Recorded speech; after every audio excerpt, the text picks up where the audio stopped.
Because I guess it is tricky, isn't it? I mean, let's be fair. I think, years ago when I started going to television, I was hugely flattered with the fact that for whatever reason, I seemed able to craft a sentence into a fairly short period of time, which was currently then referred to as a soundbite. Yep. And so I started getting asked back onto broadcasting or through the BBC and so forth very regularly, which was fabulous. But I didn't make a living out of it. No. I'm a psychologist by profession. Strictly speaking, my interface is one-to-one or similar, or in a workshop format on a stage. But you can find that there are some people who, when you stick the spotlight on them vis-a-vis a camera of any form or a literal light, they just freeze. Life becomes totally wooden.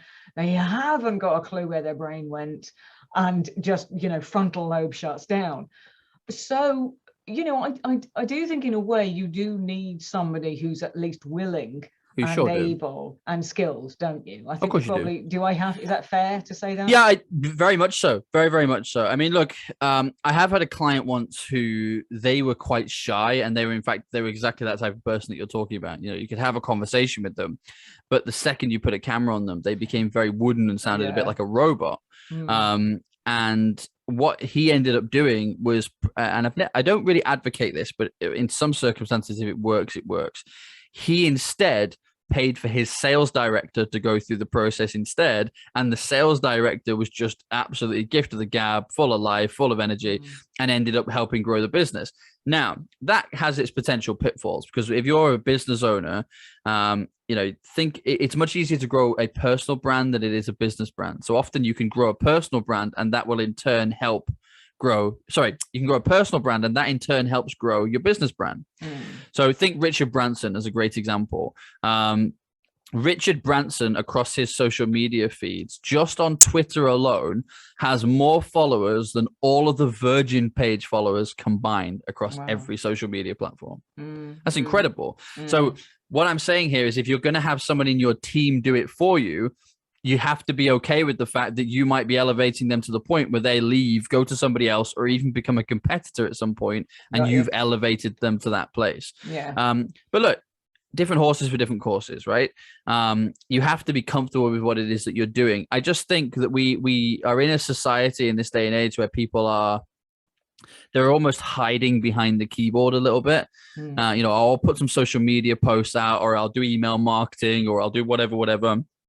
And ultimately, people still buy people, and you can have the most sophisticated and clever funnel in the world, but it will never be a substitute for a really good one-on-one conversation. No. And what I love about podcasting and media is that you can now have that conversation with anybody in the world, anytime, just as you would in a face-to-face setting. Here we are talking to each other on camera from however many miles apart, and that's beautiful. And we can do that with people in Australia, the States, South Africa. I mean, I have 7 to 8 different countries where I have employees right now. That's ridiculous. I love that. That's an incredible thing. But they're seeing the power of the internet, but I don't feel like they're truly embracing the power of networking.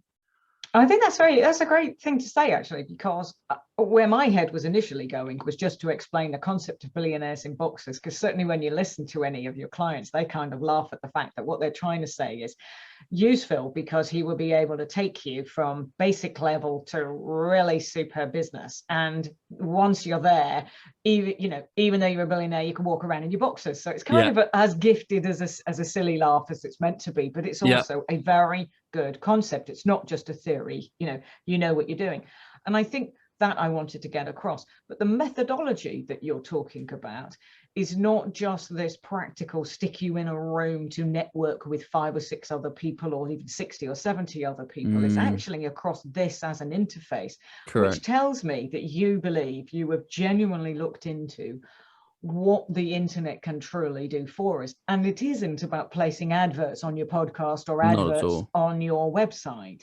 It's about who you know, literally, but more that who you know rather than who I know, that you will introduce, say, your client to.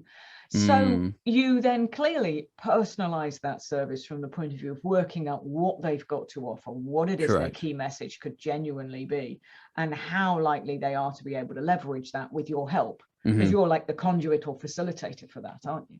Sure. Yeah. Well, absolutely. So it's all about being the connector. Mm. And with some people, they come to me and it's like, look, I'm doing hundreds of hours of podcasting. I'm getting nothing back from it. I've got this high ticket offering or this thing that could really help people. What am I doing wrong? For other people, they come to me and they say, I'm in professional services. In fact, I had a client sign up just a couple of days ago who is a psychotherapist.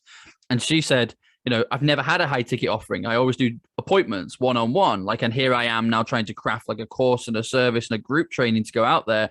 What does that look like? So we're actually working with her to kind of map out what the market looks like and help her find her place within that. And I think the next step from there is NCPs. It's the non-competitive partners, because so many people in business, and there'll be many people listening to this that will probably kick themselves at this point. They're all busy trying to generate their own leads, their own appointments, their own everything else. And, as a business, we did about $2.5 million US last year. We didn't do a single paid advert, not one. And at least half of that came from referrals. The other half came from people we met on podcasts.